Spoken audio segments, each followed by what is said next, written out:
I need to like do a little arm stretch. Hold on. Okay. So to build your DIY industrial shelf, you're going to need your boards. I went to my local hardware store and got these 2 pieces cut to 4 feet long. For your first step, we're gonna sand it down using a palm sander and an 80 grit sandpaper. You always wanna make sure you wear safety glasses because all that sawdust is gonna start flying up into your eyeballs and you're gonna start screaming and it's not gonna be good. You always want to sand in the direction of the grain, not in swirling motions or not like this. I sanded down the edges, curving so that you wouldn't have a sharp edge. This is completely up to you whether or not you want a very flat edge or a curved edge like the one that I did. I like the curved edge, so that's what I went with. Flip it over and do the other side.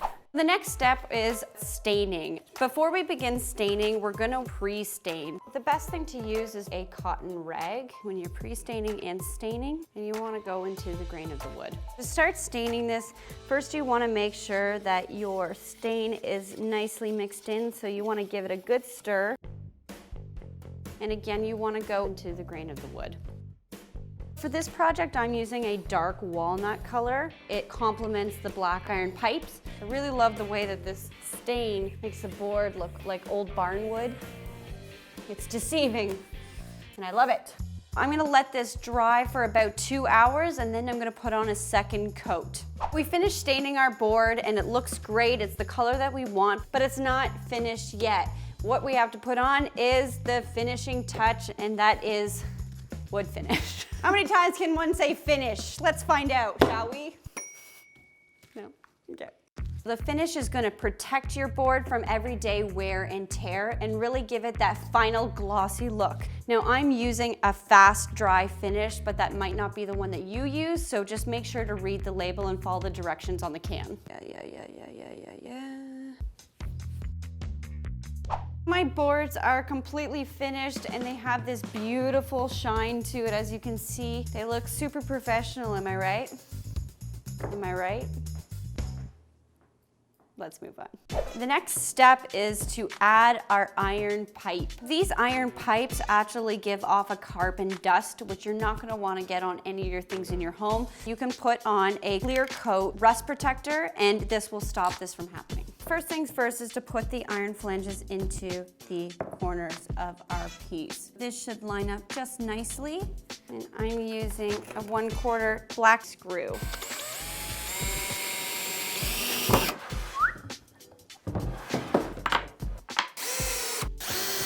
Now that these are in, I'm gonna have to attach 4 more to the bottom of this piece.